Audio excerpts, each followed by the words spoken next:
Jesteśmy medykami pola walki, którzy pracują w linii styczności od przeciwnika od 4 metrów czasami do 4 kilometrów. W związku z tym, że pracujemy w bardzo specyficznych warunkach, nasz sprzęt, którego używamy, balistyka, sprzęt medyczny, oświetlenie, łączność, muszą być bardzo mocno odporne na warunki meteorologiczne, na warunki przechowywania, na wstrząsy. Sprzęt, z którego korzystamy, jest sprzętem, który jest bardzo szybko sprawdzany realnymi warunkami. Jest bardzo szybko sprawdzany warunkami pola walki, w których pracujemy. Te warunki się bardzo mocno zmieniają, bo czasami są to ziemianki, okopy, czasami są to piwnice, a czasami mamy do czynienia z pojazdami. Bardzo często jest tak, że dobór tego sprzętu od razu daje nam procent szansy pracy nad poszkodowanym i procent szansy skutecznej opieki nad poszkodowanym. W tym przypadku, jeżeli mówimy o oświetleniu, oświetlenie jest kluczowym elementem tego, jak jesteśmy w stanie dotrzeć do poszczególnych urazów, te poszczególne urazy zakwalifikować, te poszczególne urazy znaleźć, też opatrzyć, ale także przy tym wszystkim, jak nie być widocznym dla przeciwnika. To znaczy, jak dobrać odpowiednie światło do pracy, by ono nie zdradzało nas, naszych zamiarów, naszego położenia. Korzystamy tutaj z 3 rodzajów światła. Pierwszy rodzaj światła, latarka czołowa. Tutaj używamy w 2 trybach, najczęściej czerwony albo światło białe. Światło białe używamy w sytuacji, w której jesteśmy całkowicie osłonięci, wiemy, że to światło nie wyjdzie na zewnątrz. Światło czerwone, kiedy jest prawdopodobieństwo bycia zauważonym przez przeciwnika, wtedy to światło, które się rozprasza, dla nas jest najbezpieczniejszym światłem.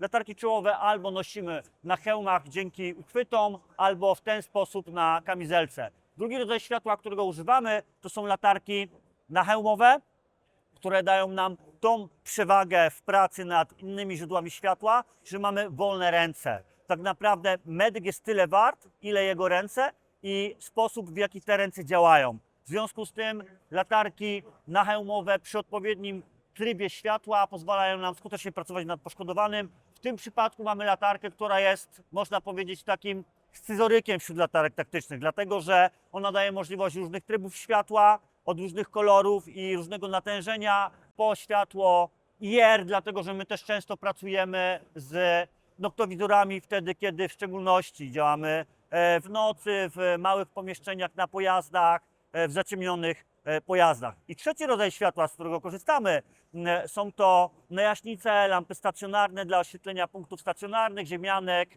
w których pracujemy, okopów, w których pracujemy, jeżeli oczywiście są nakryte. I tutaj korzystamy z 2 trybów światła. Światło białe, jeżeli mamy możliwość całkowitego zamaskowania i odcięcia od zewnątrz, i światła czerwonego, jeżeli jest prawdopodobieństwo, że to światło będzie na zewnątrz się wydobywało i chcemy maksymalnie ograniczyć prawdopodobieństwo odkrycia nas przez przeciwnika.